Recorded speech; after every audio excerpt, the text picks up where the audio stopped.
ಏ ಮಗ, ಕೊನೆಗೂ ನಾವು ಹುಡುಕ್ತಾ ಇದ್ದಿದ್ದು ಫಿಲಿಮ್ದು ಟಿಕೆಟ್ ಸಿಗ್ತಾ ಇದೆ, ಬುಕ್ ಮಾಡ್ಲಾ ಹೇಳು? ಹೌದಾ? ಯಾವತ್ತು? ಅಪ್ಪ, ಈ ತಿಂಗಳು 14th ಸಂಡೇ. ಸೂಪರ್ ಗುಣ. ಹಾಗಾದ್ರೆ ಫಸ್ಟ್ ಬುಕ್ ಮಾಡು, ಹೋಗೋಣ. ವೆಯ್ಟ್, ಯಾವತ್ತು ಅಂದೆ? 14 ಸೆಪ್ಟೆಂಬರ್. ಒಂದು ನಿಮಿಷ ಇರು.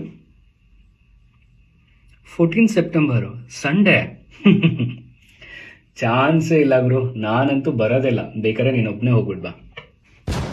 ಯಾಕಪ್ಪ, ಟಿಕೆಟ್ ಸಿಗುವಾಗ ಬರಲ್ಲ ಅಂತ ಇದೆಯಾ?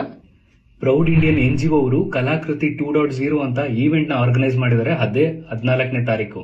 ನಾನು ಆ ಈವೆಂಟ್ನ ಅಟೆಂಡ್ ಮಾಡಲೇಬೇಕು. ನೀನು ಬಂದ್ರೆ ಬಾ, ಬಿಟ್ಟರೆ ಬಿಡು. ಹೌದಾ? ಅಂಥದ್ದೇನಿದೆಯಪ್ಪ ಸ್ಪೆಷಾಲಿಟಿ ಆ ಈವೆಂಟಲ್ಲಿ?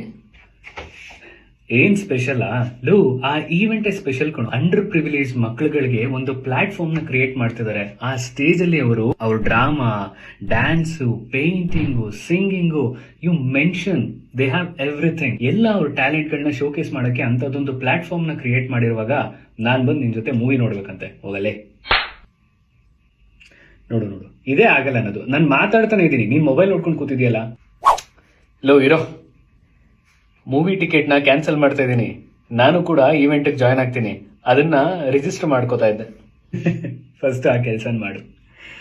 ಏನು, ನೀವು ಕೂಡ ಜಾಯ್ನ್ ಆಗ್ಬೇಕಾ? ಕಲ್ಚರ್ ಮತ್ತೆ ಆರ್ಟ್ ನ ಸೆಲೆಬ್ರೇಟ್ ಮಾಡಕ್ಕೆ ನಮ್ ಜೊತೆ ಕೈ ಜೋಡಿಸಿ ಅಂತ ಕೇಳ್ಕೊಳ್ತೀನಿ. ಯಾವಾಗ ಅಂತ ಕೇಳಿದ್ರ?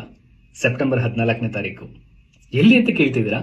ವೆನ್ಯೂ ಡೀಟೇಲ್ಸ್ ನ ಡಿಸ್ಕ್ರಿಪ್ಷನ್ ಅಲ್ಲಿ ಮೆನ್ಷನ್ ಮಾಡಿದೀನಿ. ಹಾಗೆ ಕಲಾಕೃತಿ 2.0 ಬಗ್ಗೆ ಹೆಚ್ಚಿನ ಮಾಹಿತಿ ಬೇಕು ಅಂದ್ರೆ ನಮ್ಮ ಪ್ರೌಡ್ ಇಂಡಿಯಾ NGO ಅವರ ವೆಬ್ಸೈಟ್ ಕೂಡ ನಾನು ಕೆಳಗಡೆ ಮೆನ್ಷನ್ ಮಾಡಿದೀನಿ. ದಯವಿಟ್ಟು ವಿಸಿಟ್ ಮಾಡಿ ಆ ಈವೆಂಟ್ ಬಗ್ಗೆ ಹೆಚ್ಚಿನ ಮಾಹಿತಿ ತಿಳ್ಕೊಳ್ಳಿ ಅಂತ ಹೇಳ್ತಾ, ಥ್ಯಾಂಕ್ಸ್ ಫಾರ್ ವಾಚಿಂಗ್ ನಿಮ್ಮ ನೆಚ್ಚಿನ ಚಾನಲ್ ಟಾಕೀಸ್. ನಾನು ನಿಮ್ಮ ಗುರು. ಜಾಯ್ನ್ ಆಗಿ 600 ಜನ ಮಕ್ಕಳ ಕನಸುಗಳಿಗೆ ನೀವು ಕೂಡ ಜೀವ ತುಂಬಿ ಅಂತ ಕೇಳ್ಕೊಳ್ತೀನಿ. Thank you.